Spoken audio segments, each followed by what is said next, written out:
Aquí, el programa donde aprendemos y conocemos cómo gente ordinaria se ha convertido en gente extraordinaria. El invitado que tengo esta noche es mucho más arriba de gente extraordinaria. Yo les diría que es una de las personas más súper extraordinarias que yo he conocido, he tenido el placer de conocerlo. Él es el presidente y director general de Yakult. Muchos de ustedes en los últimos 2 años, 3 años, estoy seguro, han recibido en internet la filosofía empresarial de Yakult. Muchos de ustedes han entendido por qué Yakult es un éxito en México y por qué tiene un crecimiento impresionante. La historia, no solamente de Yakult, sino de Carlos y de su familia, es extraordinaria. Y yo espero que cuando se duerman en 1 hora, piensen que todo es posible si se tienen ganas. Carlos Casuga, bienvenido aquí a tu casa y gracias por venir al programa. No, muchas gracias, Carlos, tocayo mío. Estoy muy contento de la invitación que me estás haciendo el día de hoy. Y la verdad, no es que me estés presentando como una gente extraordinaria. Soy más ordinario de lo común.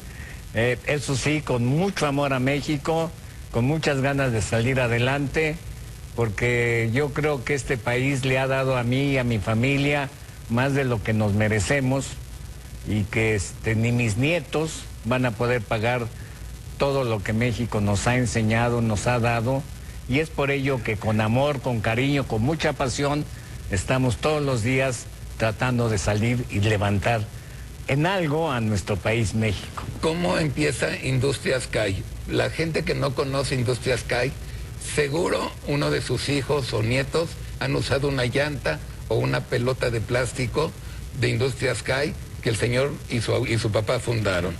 Bueno, esto sucedió cuando por primera vez mis padres me mandaron al Japón porque yo hablaba el japonés, pero no lo sabía escribir ni leer. Coincidió con que hubo una gran feria la primera feria industrial japonesa después de la Segunda Guerra Mundial. Visitando esta feria, vi que estaban haciendo salvavidas, una máquina que estaba haciendo salvavidas pelotas de playa.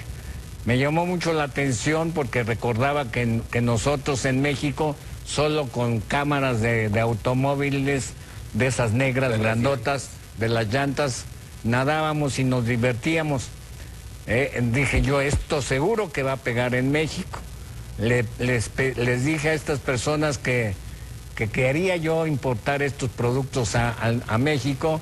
Me dijeron que muy atentamente, porque por ser la primera feria internacional y Japón deseoso de vender productos al extranjero, revisaron y dijeron, desgraciadamente el producto terminado en México está prohibido, la importación. ¿Por qué no nos compra usted? Me dijeron, ¿por qué no nos compra usted nuestras máquinas? Digo, ay, sí, qué chistosos, yo muy a la mexicana. Si se me descompone, ¿quién me las arregla allá en México? Ni modo que vayan ustedes desde aquí allá a arreglar mis maquinitas. Digo, no, nosotros le enseñamos, pero eso sí, le enseñamos cómo, en las partes principales donde posiblemente se lleguen a descomponer.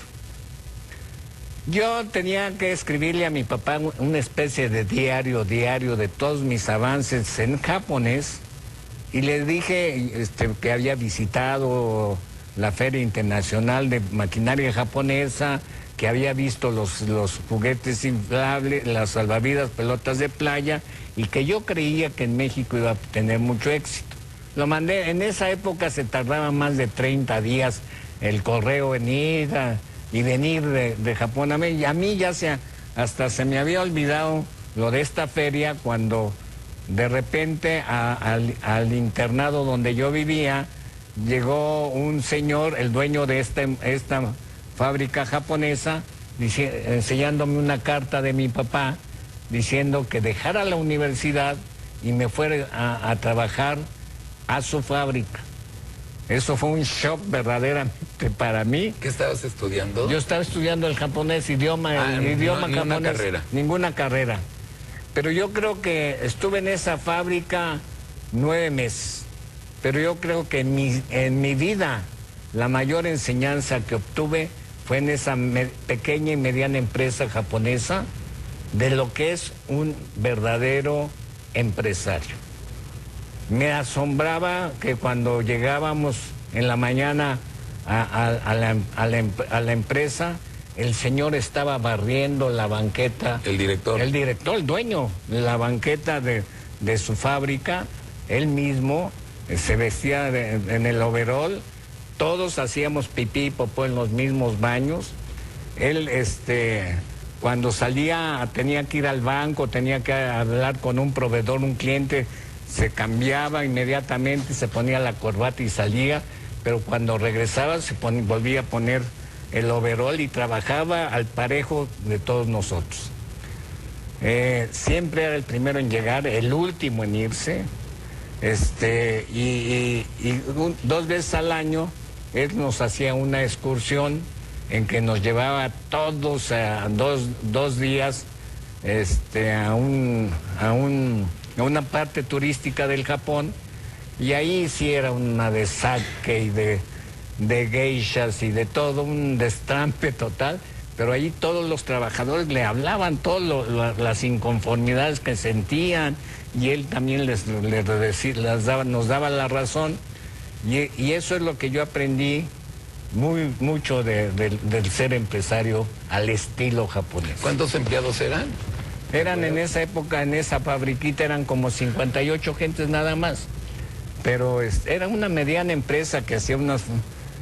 Yo me traje las máquinas a México y empecé a fabricar los salvavidas, la pelota de playa, que fue, yo creo, llegué a ser la fábrica de Latinoamérica más grande de juguetes inflables. ¿En qué año estamos hablando? Estamos hablando de los años 64 hasta cuando entró el libre comercio y llegaron los productos chinos. Tengo el orgullo de decirles a todos ustedes y a tu público, lógicamente, que tengo el orgullo de haber fabricado los 5 aros olímpicos de la Olimpiada de México, del México 68, que fueron unas salvavidotas, imagínense unas salvavidotas de 25 metros de diámetro cada una, que se inflaron con helio y se soltaron el día 12 de octubre de 1968 en la bella inauguración de México. ¿Necesitaron una maquinaria especial? No, con esa misma máquina, con unas máquinas chiquitas, y eran ir sellando metro por metro, que era la dimensión más larga que teníamos. Tenía yo como a 50 trabajadores cargando el plástico para darle la vuelta a todas las salvavidotas, ¿sí? Y fue una labor, en verdad, que si no fuera por mi gente no hubiéramos logrado. Carlos, cuando viene el Comité Olímpico para decirte si lo puedes hacer, tú como buen mexicano dijiste, yo me lo he hecho, no se preocupe. Así es. Y no tenían idea cómo. Y es que después hicimos todos los señalamientos de las avenidas de la Ciudad de México. Me acuerdo.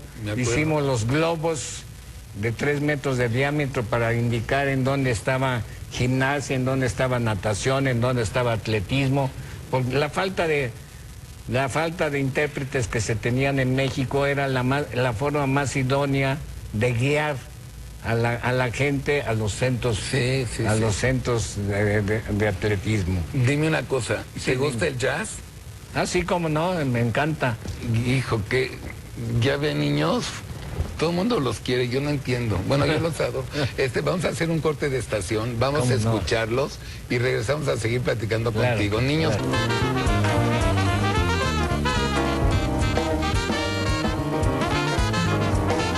Programa Platicando con su servidor, Carlos Alarraqui. Mi invitado es el presidente y director general de Yakult, el señor Carlos Kazuga. Y antes de seguir platicando con él, les recuerdo que nuestro mail, para que nos hagan el favor de escribir cuando puedan y cuando quieran, es platicando@proyecto40.com.mx. Escríbanos, a mí me gusta mucho recibir sus comentarios, sus sugerencias, y a Carlos yo estoy seguro también. Y cuando puedan, compren Yakult para sus hijos y para ustedes. Muchas gracias. Es un comercial con mucho amor. Justamente, antes del corte estabas platicando cómo formas las industrias que hay famosas, cómo ayudas a colaborar con el Comité Olímpico Internacional. y les iba muy bien hasta que llegó la globalización. La globalización.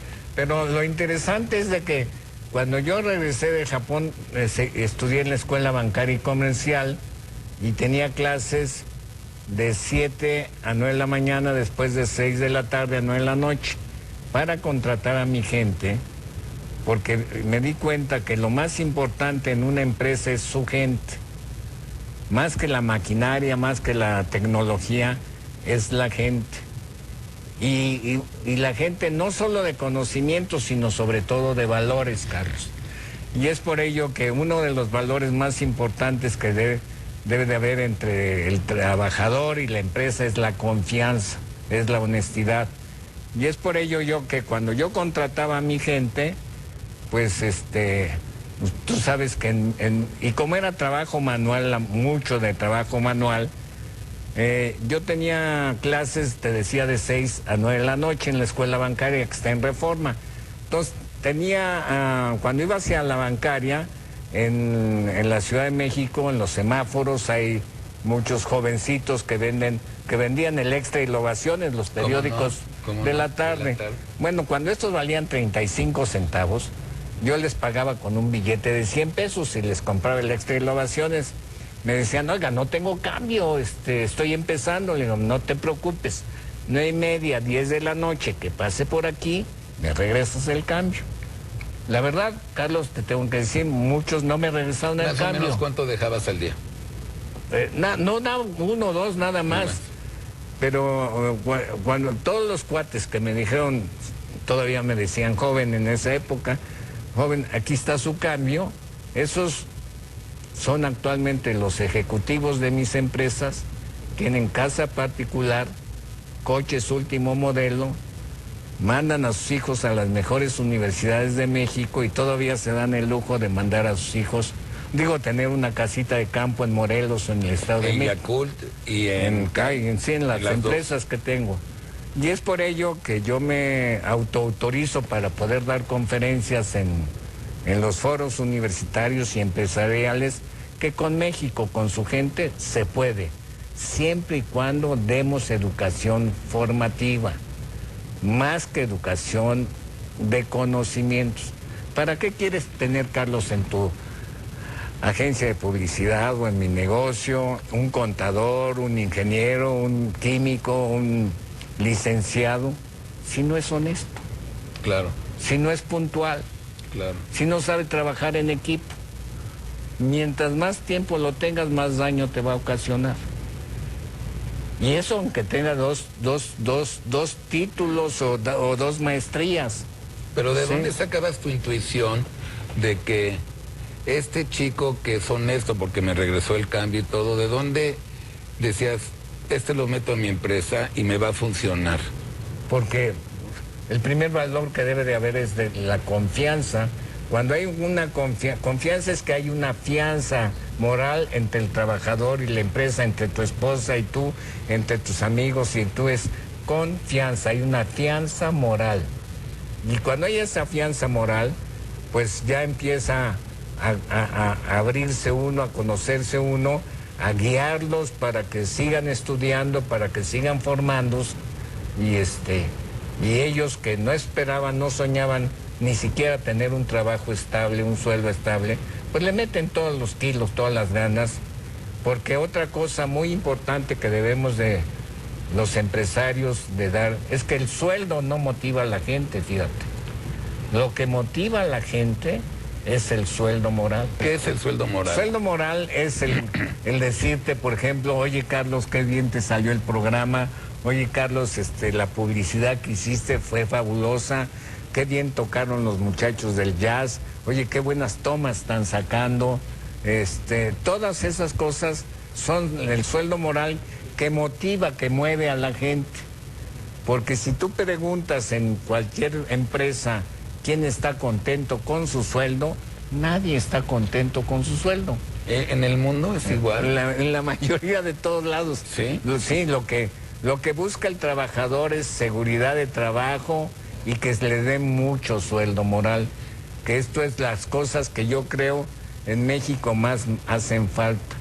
Primero, la mayor, porque también te quiero contar que yo tengo la mala costumbre los jueves, cuando están saliendo mis trabajadores o de la empresa o de la fábrica o de la oficina, agarre a cualquiera y le diga, Carlos, hoy me voy a ir a cenar a tu casa, me autoinvito. Claro que se ponen muy nerviosos, les digo, bueno, pues compramos unas conchitas en la primera panadería que encontremos y al llegar a tu casa, que tu mamá, tu señora, tu esposa, tu hija o lo que tengas en tu casa nos haga un cafecito y me estoy hasta las 11, 12 de la noche platicando con toda la familia de mis trabajadores. Cada jueves. Cada jueves. Y es así como he entendido cuáles son las carencias y las angustias que tiene el trabajador mexicano. ¿Qué son cuáles? La mayor angustia que tiene el trabajador mexicano es que nunca tiene seguridad de trabajo. Nunca sabe cuándo lo van a correr. Y siempre vive con el Dios bendito en la boca. Y el mexicano de por sí es alegre, es amable, simpático. ¿Por qué atrás de un escritorio burocrático, atrás de un mostrador se pone pedante, prepotente? ¿Por qué? Porque tiene miedo.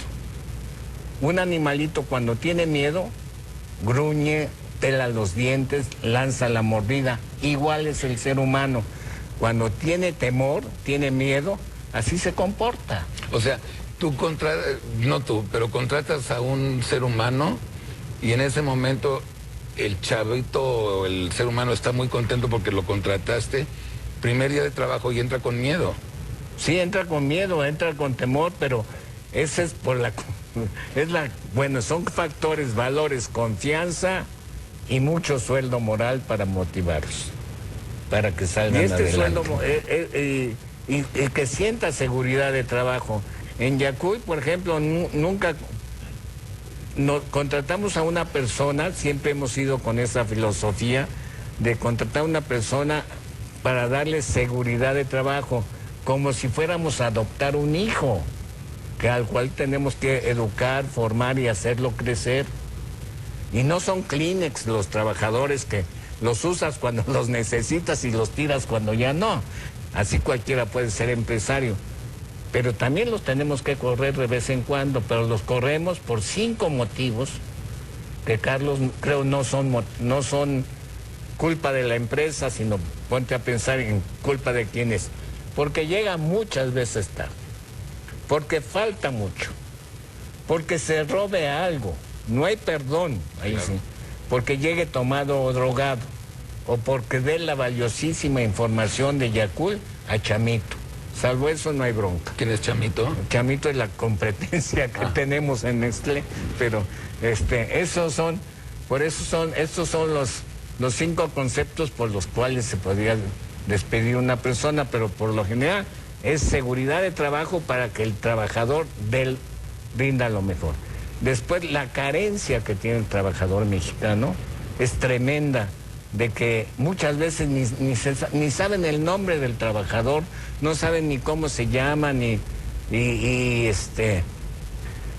no saben cómo vive ni en dónde vive. Para poder dirigir a tu gente tienes que conocer a tu gente, creo yo, ¿eh? Tienes razón. Sí, tienes cómo vive, en dónde vive, cuáles son sus carencias, cuáles son sus necesidades, a qué aspira. Y eso es lo que tratamos de inculcar nosotros en nuestra gente, de darles confianza y que sientan mucho sueldo moral para que... Y si tu público, tu gente, empieza a dar sueldo moral a sus hijos, a su esposa, a sus vecinos, a sus compañeros de trabajo, México, estoy seguro que cambie. ¿Por qué? ¿Por qué somos... A ver, eres de San Luis Potosí. Así es. Yo soy chilango. Así es. Ergo somos 2 mexicanos. Todos podemos hablar de los mexicanos. ¿Por qué somos tan diferentes a los japoneses? ¿Cuál es la gran diferencia que tú sientes? La gran diferencia... A nivel empresarial, obviamente, a nivel trabajo cotidiano. Bueno, hay varias cosas. ¿Hay varias? Sí, sobre todo empieza esto desde la educación. Que en Japón se le da mucha... Aquí tenemos cerca el Liceo Mexicano Japonés, cerca de este estudio, es donde se le da mucha educación formativa, más que instructiva.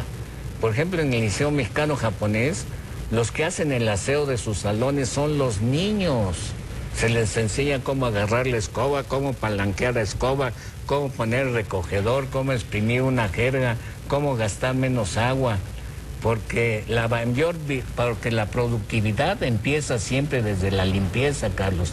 La calidad empieza siempre desde la limpieza. La salud desde la limpieza. La ecología siempre desde la limpieza. Pero ve cómo educamos en nuestras escuelas en México. A los niños que más mal se han portado, que han sido Carlos, Luis y Felipe, la maestra les dice, ahora de castigo van a recoger la basura del patio. Y hacen creer a los niños que recoger basura es un castigo. Sí. Por eso nadie quiere recoger basura. Sí, es cierto. Y eso hace que la gran diferencia de un país limpio. Y como los empresarios van creciendo, los niños desde pequeños van creciendo en ambientes donde siempre van a encontrar disque mexicanos de tercera, porque no pudieron estudiar como tus hijos o mis hijos en una escuela, van viendo que siempre va a haber un mexicano que barre y recoge toda la basura que ellos tiran indiscriminadamente. Y creen que así va a ser toda en la vida, siempre en la vida. Y se van formando jefes, directores, ejecutivos, empresarios, que eso sí tienen su baño privado, espejos relucientes, jabones perfumados, toallas blancas, y el baño del trabajador es un verdadero cochinero. Yo los invito a ti y a tu público para que vean que en mis empresas todos hacemos pipí y popó en los mismos baños. Porque a mi manera de ver, el popó del señor presidente como el mío, al final de cuentas huelen igual. Exactamente. Entonces, ¿para qué estar haciendo estas diferencias? Esto es lo que hace la diferencia, ¿sí? Y el entender a la gente, conocer a la gente, es lo que yo creo que más. Por eso, ahora otra cosa muy importante, es la actitud de nosotros ante la religión. Nosotros en México vamos a los templos siempre a pedir y a esperar. Sí, pedimos. ¿Sí? Vamos. Sí. Virgencita, ayúdame. Sí. Bueno, ¿sí? Y los japoneses en su religión van a los templos a ofrecer. Te prometo dejar de fumar, te prometo trabajar 1 hora más, estudiar más. Ofrecen. ¿Sí? Y entonces por eso en Japón los sindicatos presentan pliego de ofrecimientos. Los sindicatos mexicanos presentan pliego de peticiones. ¿A cambio de qué? No, a cambio de nada. Pedimos más aumentos de sueldo, pedimos más vacaciones, más aguinaldo, más puentes, menos horas de trabajo, más permisos para llegar tarde, más permisos para faltar, pedimos más puentes, pedimos todo, pedimos y pedimos. ¿Quién nos los enseñó? Pues yo creo que viene desde la religión que siempre nada más pedimos y esperamos el milagrito. Dios mío, danos. Y en Japón tuvimos 36 retardos, ofrecemos reducirlos a 10 que ofrecen la empresa. Tuvimos 3% de errores en la fabricación, ofrecemos trabajar con más cuidado para que el año entrante máximo sea el 1%. Un maestro dice, tuve 5 reprobados en mi clase. Ofrezco dar mejor mis clases para que el año entrante máximo sean solo el 2%. ¿Qué ofrece la institución? Y a base de ofrecimientos es como ellos llegan a calidad total, entrega justo a tiempo, error cero. Y el poderoso en este mundo siempre va a ser, Carlos, el que ofrece. El que solo pide y pide y pide, tarde o temprano se pierde todo. Sí me da mucho coraje escuchar que en Japón las huelgas es todos los japoneses trabajando, nada más se ponen aquí un listón negro de señalización de que están en huelga. Y aquí cualquier imbecilidad es suficiente para que estemos en huelga. El idiota de Chávez, que se quiere quedar en el poder, digo, somos enfermos mentales, o sea, o no nos damos cuenta, en serio no nos damos cuenta que en el dar, en el ofrecer, está la calidad humana. No, somos tan imbéciles. No creo yo, por eso yo le pido a tu público de veras que hagan la prueba, ¿no? Con sus hijos, con su esposa, con sus vecinos, en ofrecerles, darles mucho sueldo moral, en decirle a José el vecino, oye José, qué bien te ves el día de hoy, ¿eh? Bien, oye, qué bonito te arreglaste la maceta esa que tienes ahí enfrente. No nos enseñaron, Carlos, no nos enseñan. Hasta hay un dicho mexicano, alábate burro, que no hay quien te alabe. O sea, yo no lo inventé, es un dicho mexicano. O sea, un hombre no puede verse en el espejo una mañana y decir, carajo, qué bien me veo hoy. No, es un presumido, es un imbécil. Mira, yo creo que si de veras queremos cambiar a nuestro México, si de veras cambiar a nuestro México, primero tenemos que cambiar nosotros. Empieza en uno. En uno. Nosotros, cambia tú. México. Los mexicanos tenemos 3 metas que no tienen fin. Y es por ello que nunca llegamos a la meta y siempre estamos insatisfechos y siempre queremos más. Que creo yo son dinero, poder y amor. ¿Con cuánto dinero? ¿Siempre lo buscamos? Sí, ¿con cuánto dinero te conformas? Llegas a una meta y buscas otro más, y buscas más, y buscas más, y buscas más, y se hacen los hombres más ricos del mundo, ¿no? Después, poder. Buscamos poder, queremos llegar hasta dominar a la ONU nosotros, ¿sí? Ser los principales, y vamos por ahí, todos. Y son metas inalcanzables que no tienen fin. ¿Con cuántas mujeres te conformas, mexicano? Tienes un amorcito acá, otro amorcito allá y otro amorcito acá. Y es por ello que siempre vivimos insatisfechos. Cuando cambiemos... ¿Por qué? Porque no logramos llegar a la meta. Inventada. Llegamos a la meta y queremos más. Pero es inventada, ¿no? ¿Sí? Es una meta inventada. Es una inventada, sí, claro que es inventada. Es de puro deseo, sí, de puro. Debemos de fijarnos otro tipo de metas, otros objetivos. Si los empresarios, estoy creando, tengo 100 personas trabajando, ahora este año me voy a esforzar para crear el doble del índice de población de México, que es del 3%, voy a crear 6 fuentes de trabajo más, y así, y es como creo que podríamos salir. México en verdad es un país tan rico, envidiado y codiciado por muchas otras naciones, con todas las riquezas naturales que pueda imaginarse, con todos los microclimas que pueda haber, que necesitamos nosotros nada más dar algo, cambiar algo para transformarlo. Y como decías tu papá gobierno, fíjate, por ejemplo, esto también es educativo. Si cada mexicano en cada acto importante de su vida plantase un árbol, cuando nace un hijo le planta un árbol, cuando entran a la primaria que planten un árbol, cuando se van a graduar que planten un árbol, un árbol en cada acto importante de tu vida. ¿Cuándo cortarías, Carlos, el árbol que tu papá y tu mamá plantaron enfrente de tu casa? Nunca. Nunca. ¿Lo amarías? Claro, lo cuidarías, sí. Pero si ese árbol que está enfrente de tu casa lo plantó papá, gobierno, el expresidente de hace... 3 sexenios o 6 sexenios, y te importa un comino, y son los mismos 2 árboles. Pero cuando lo haces tú, lo amas, lo quieres. Cuando sudaste por abrir la cepa y plantarlo, lo amas, lo quieres, lo cuidas y lo proteges. Cuando lo hizo papá gobierno, te importa un reverendo comino.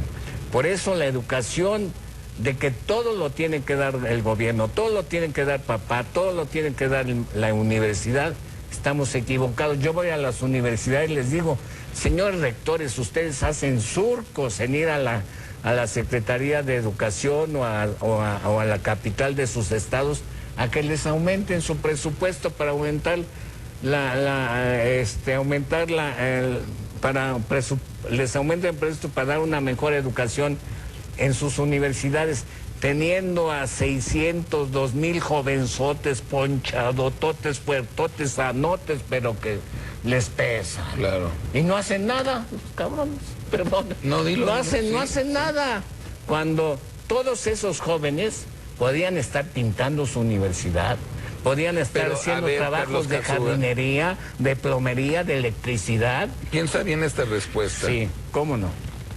Esta forma de pensar tuya es japonesa, ¿te la enseñaron en Japón o tú la mexicanizaste porque se te dio tu gana?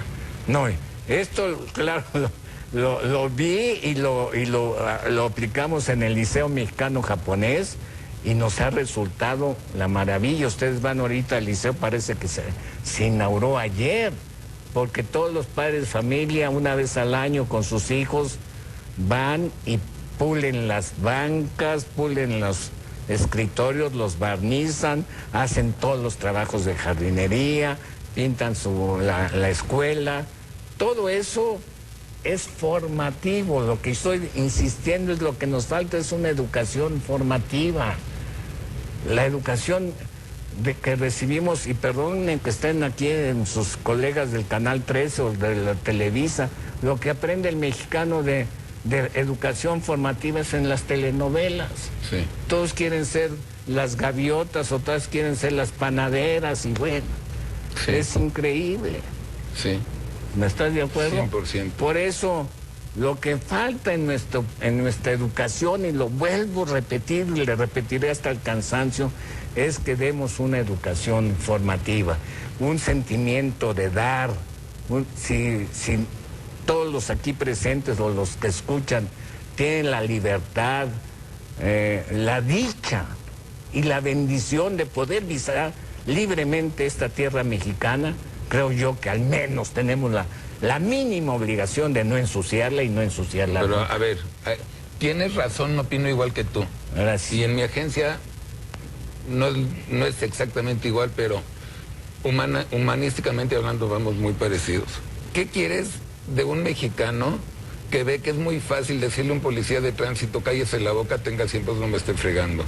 ¿Cómo quieres que el resto de los mexicanos, que somos gente bastante normal, nos adaptemos a la filosofía Yakult o a la filosofía Larraqui o filosofía de otras empresas que hacen cosas muy parecidas a la tuya?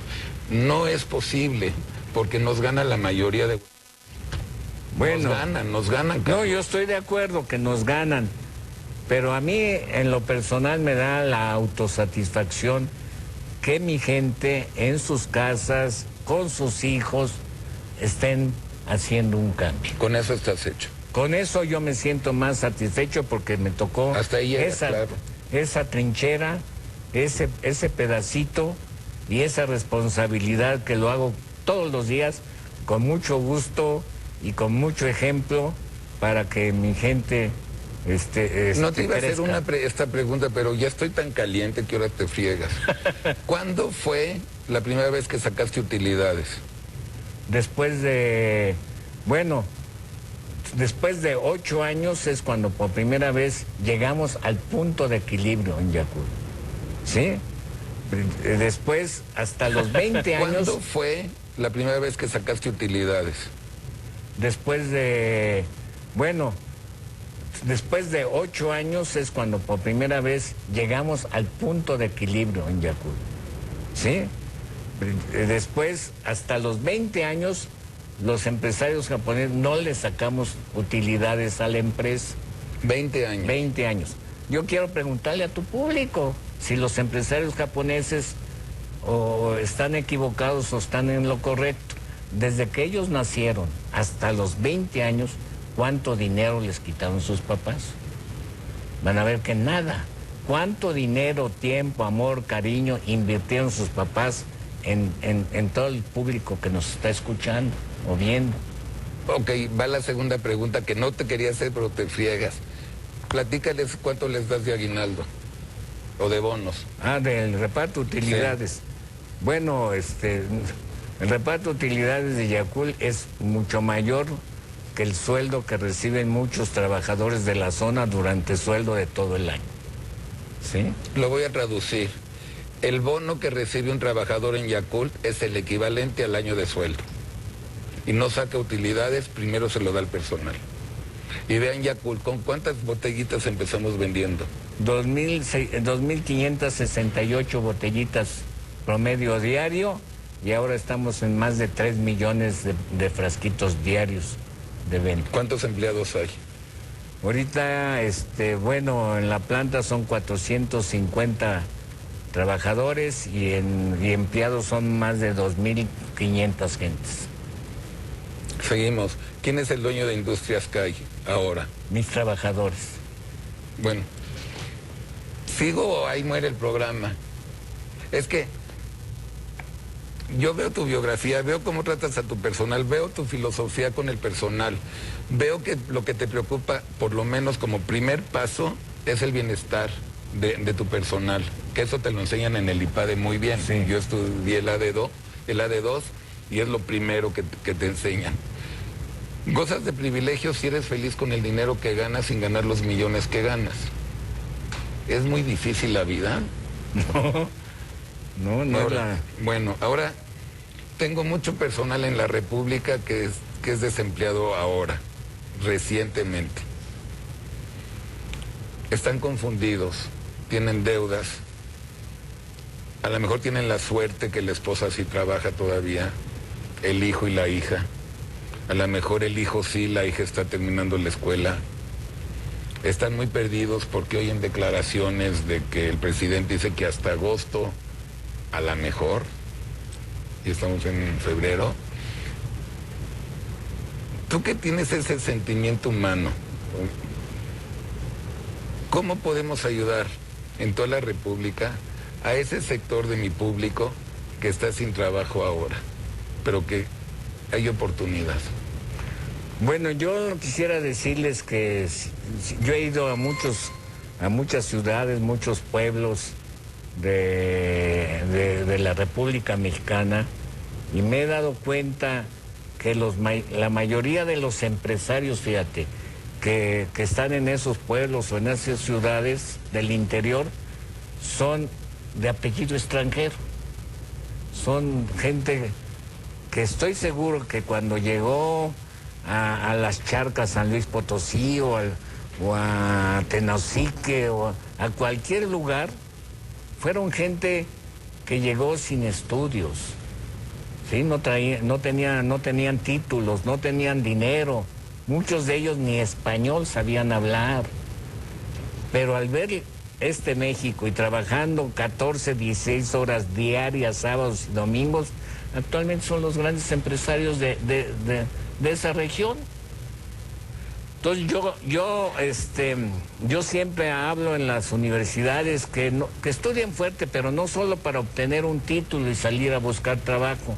Lo que necesita México es que formemos empresarios que sean los generadores de fuentes de trabajo para muchos individuos que no han podido terminar, que escasamente terminaron la primaria o la secundaria. Como sabes, hay cantidad de mexicanos que están en esa situación.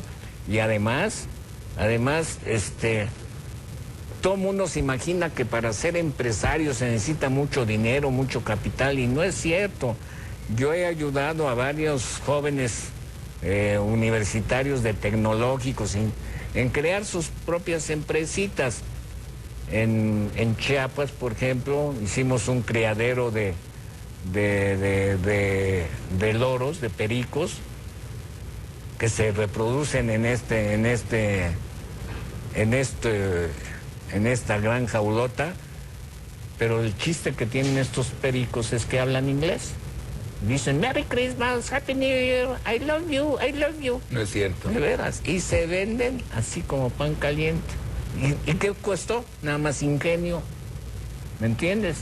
Y México tiene tantas cosas parecidas como estas, tantas cosas que otros países se les cae la baba, ¿sí? Por tenerlo. Y México no lo apreciamos, no lo aprovechamos. Y yo les exhorto a los jóvenes futuros empresarios que busquen qué es lo que tiene México y qué es lo que no tienen otros países. Por internet y con esta tecnología es fácil de encontrar. Yo les decía a los niños, a los jóvenes de Zacatecas, por ejemplo, fíjense cuando sus paisanos vienen en Navidad, el programa paisano, que vienen así con la cachucha para atrás y las botas y enseñando la carterota y los verdes y con todo en la troca que le llaman ellos, sí, con todo el volumen ahí apantallando a las novias que dejaron, pero cuando se regresen vean lo que se llevan. Y se llevan siempre lo mismo, las mismas tostadas, las mismas, se llevaban frascotes de salsa, que para la tía de Anaheim, que para la tía de San Fernando, California, se llevan siempre lo mismo. Digo, ¿y por qué no lo industrializan y lo venden? Pero yo tengo, ahorita no está viendo 1.200.000 gentes en la República, no necesariamente tienen recursos o no necesariamente están viendo con mucha claridad, o no saben cómo porque no son empresarios. ¿Cómo empujarlos moralmente para que cuando se duerman y se levanten mañana digan, ya tengo una idea? Pues yo creo que cuando llegaron mis padres, o llegaron, no sé, tus padres... Mis abuelos en México. Tus abuelos también llegaron sin saber ni siquiera... ¿Ni hablaban español? Sí, exacto, ni a dónde iban a llegar y qué se iban a encontrar. Y por qué cambiaron su vida y por qué hicieron lo que hicieron. Pues trabajando y viendo y estar a las vivas y sobre todo trabajando, ahorrando, ¿sí? Ahorrando. Siempre les digo, ganen un peso, gasten 80 centavos. Nosotros los mexicanos ganamos un peso y nos gastamos 1.20. Y es por ello que... Pero ¿quién no los enseña eso, todo eso? Es la historia, ¿verdad? Es que ya estoy empezando a odiar nuestra historia. Pues sí, porque si te fijas, fíjate, hablando de historia, ¿por qué Canadá y Estados Unidos son países primermundistas que van al grupo de los 8 más importantes del mundo y todo? ¿Y por qué de México a la Argentina somos países tercermundistas endeudados? ¿Por qué? Porque Canadá y Estados Unidos fueron hechos por inmigrantes. De México a la Argentina fuimos hechos por conquistadores. Sí, es cierto. Sí, es cierto. Entonces, ¿cuál es la actitud del conquistador y cuál es la actitud del inmigrante? El inmigrante llega con la tía, con sus hijos, con la solterona, sí, a chambear, man. Sí, es cierto. Y el conquistador dice, todo lo que se ve aquí es mío, viejo. Y nada más mío, ¿eh? Toda la gente que trabaja tiene que trabajar para mí, fregarse para mí. Y yo tengo derechos sobre todos. Así fuimos hechos. Sí, es cierto.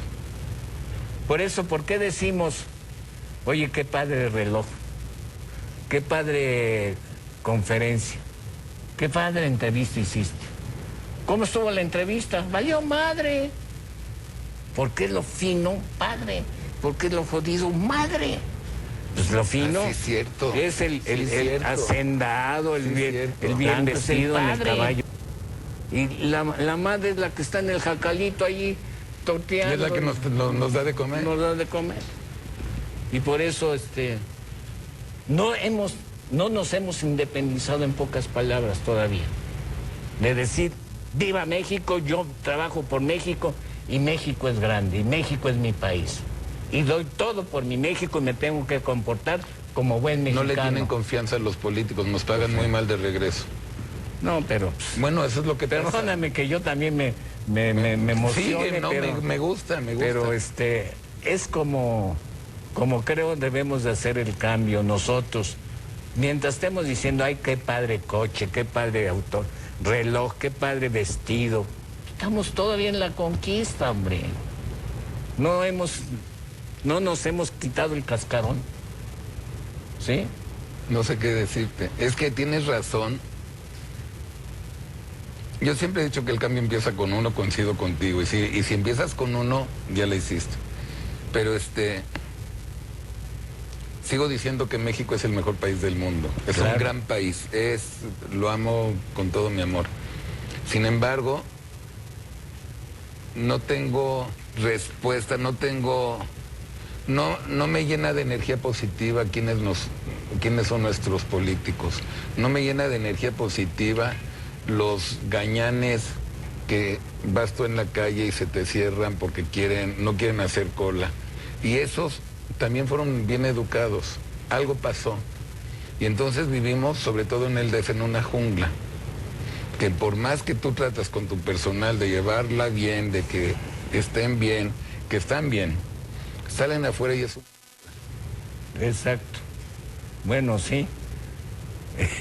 Cuando hubo en el Zócalo la famosa manifestación con López Obrador, digo que seguía López Obrador de jefe de gobierno, la gente que vivía alrededor del Zócalo no podían entrar bien a sus casas, porque estaban sentados en las puertas de las casas, que es lo de menos.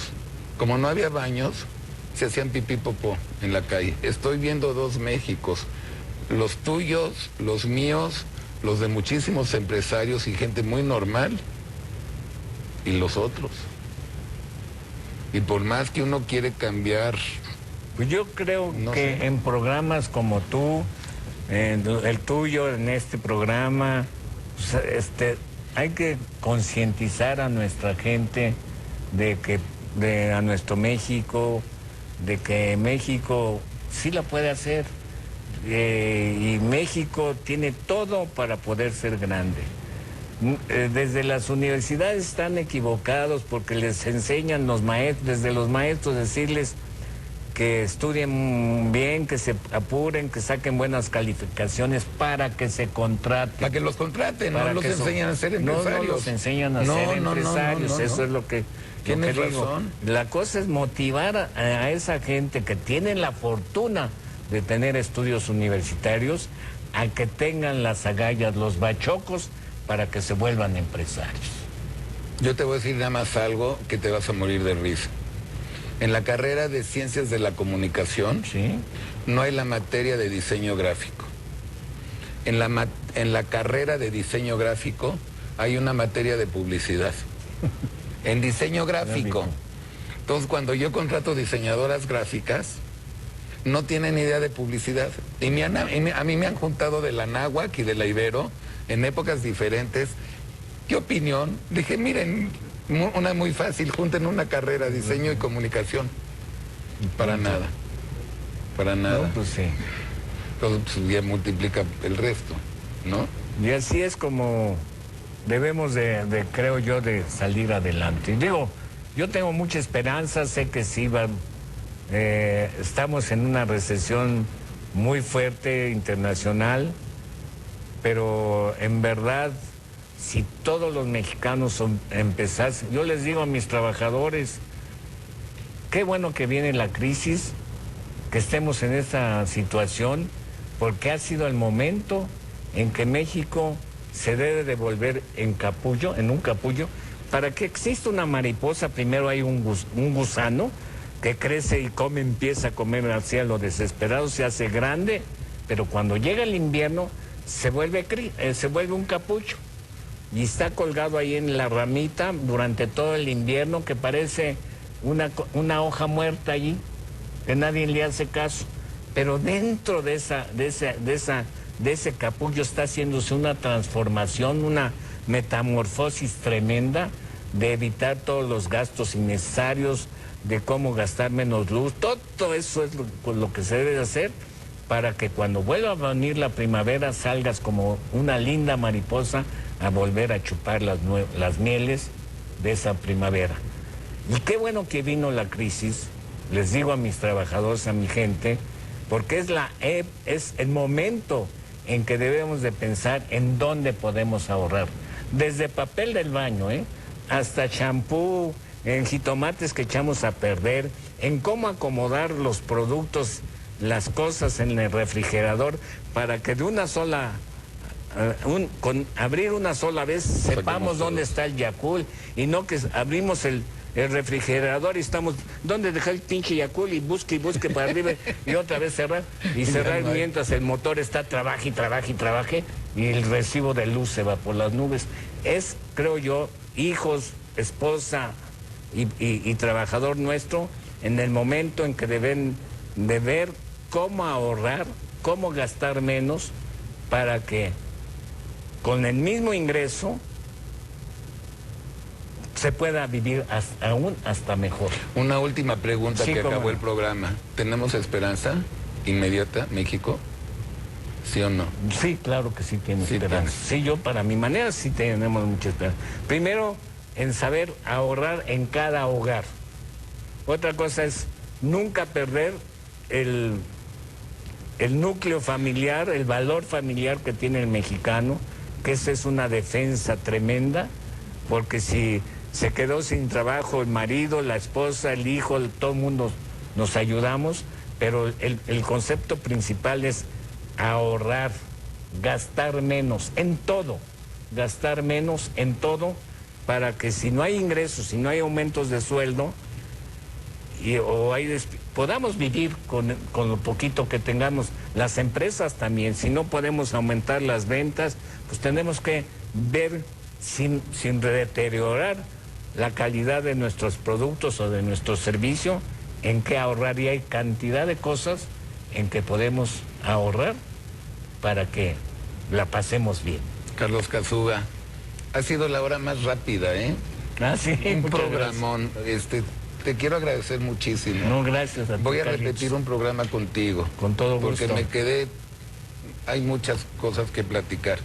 Te quiero dar las gracias. No, a ti. Es tu casa. Muchas gracias, Carlos. Y a mi público, como todos los martes, les recuerdo que tenemos repetición a las 5 los domingos. Duérmanse con una sonrisa, duérmanse pensando lo que dijo Carlos Cazzuga, que es bastante importante. Levántense mañana con mucho optimismo. Dios me los bendiga a todos. A mi staff, muchísimas gracias. Fue un lindo programa. Niños de Paquia, tocaron precioso. Y nos vemos la próxima semana si Dios quiere. Fue un lindo programa y gracias a todos. Gracias. Gracias.